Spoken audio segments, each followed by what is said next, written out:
पर उस दौरान मैंने इन सबको नज़रअंदाज करके अपने ट्रक को फिर से स्टार्ट किया और आगे बढ़ने लगा। पर न जाने क्यों कुछ दूर जाते ही मुझे भारीपन सा महसूस होने लगा। ऐसा लग रहा था जैसे शरीर में जान ना बची हो, जो कि अजीब तो था। पर तकरीबन 5 किलोमीटर के बाद जब मैंने एक मोड़ लिया, तब अचानक मैंने ऐसा महसूस किया कि ट्रक के अंदर कुछ बदल गया है। दोस्तों, आज के भौतिक घटना के एपिसोड को हम नितिन जी के पॉइंट ऑफ व्यू से सुनेंगे, जिनके साथ ये घटना वास्तव में घटा था। लेकिन दोस्तों, इससे पहले कि हम इस वीडियो में आगे बढ़े, आप प्लीज़ इस चैनल को सब्सक्राइब करके इसे अपने दोस्तों के साथ शेयर ज़रूर करना, क्योंकि हम ऐसे वीडियोस हर शाम 6 बजे आपके लिए लाते रहते हैं।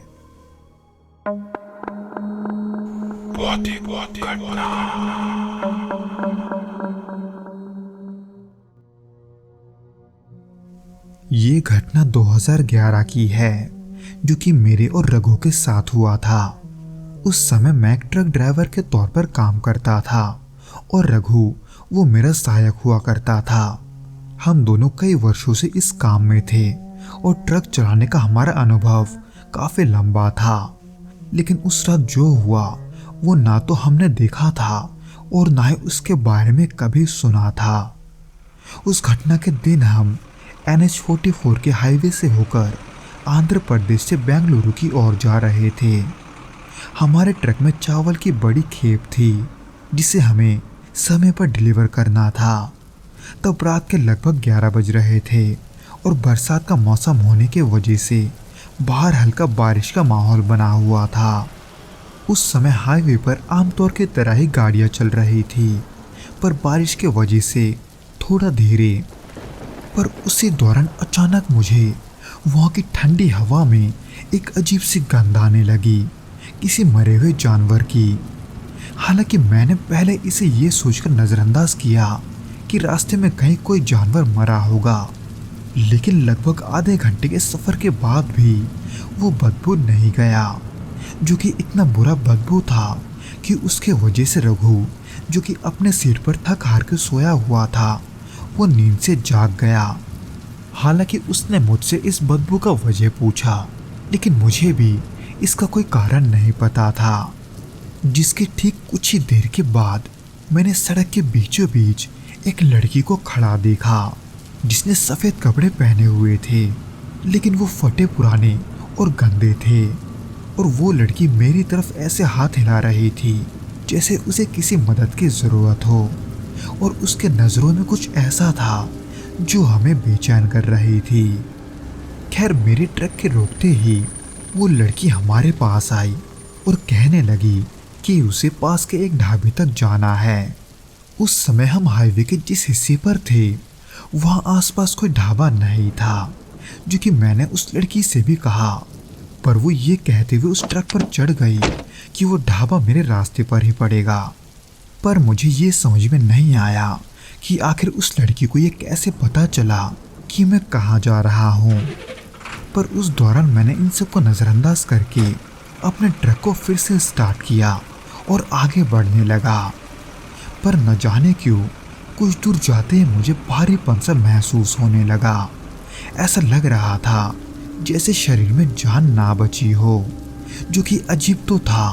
पर तकरीबन 5 किलोमीटर के बाद जब मैंने एक मोड़ लिया, तब अचानक मैंने ऐसा महसूस किया कि ट्रक के अंदर कुछ बदल गया है।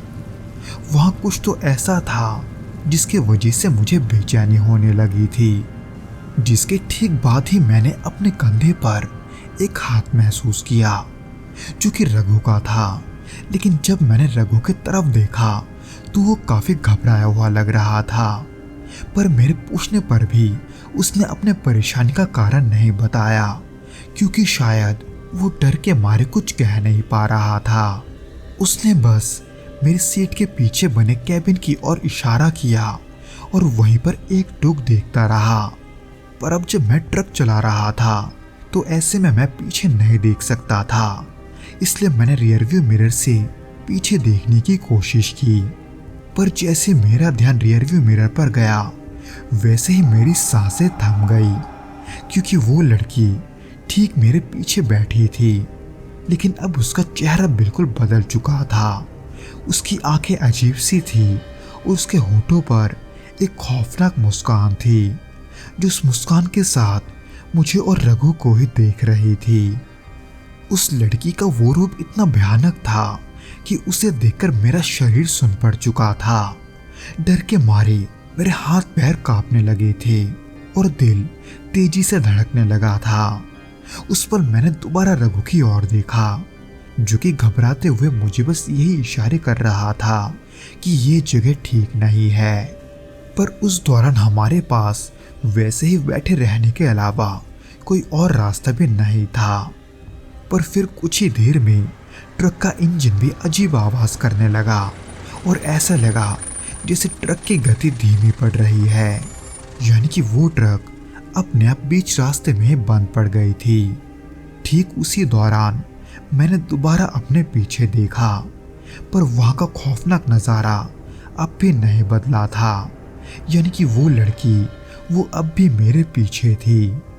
उस दौरान ना तो मुझे और ना ही रघु को ये समझ में आ रहा था कि हमें क्या करना चाहिए, इसलिए मैं तो मन ही मन भगवान से प्रार्थना करने लगा।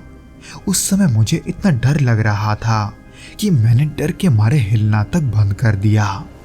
उसी हालत में करीब 15 मिनट तक रहने के बाद मुझे सामने से एक रोशनी आती हुई दिखी, जो कि दूसरे ट्रक की थी, जिसके ड्राइवर ने हमें बीच रास्ते में खड़ा देखकर अपना ट्रक रोका और ये देखने के लिए हमारे पास आया कि हम बीच रास्ते में क्यों रुके हैं।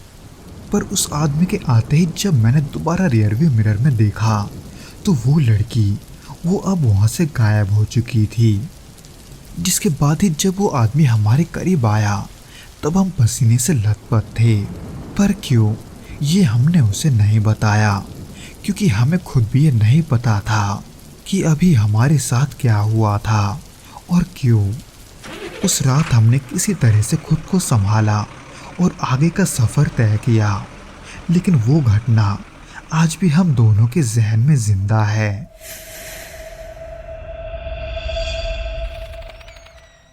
तो दोस्तों, ये तो था वो घटना जो कि नितिन जी के साथ घटा था।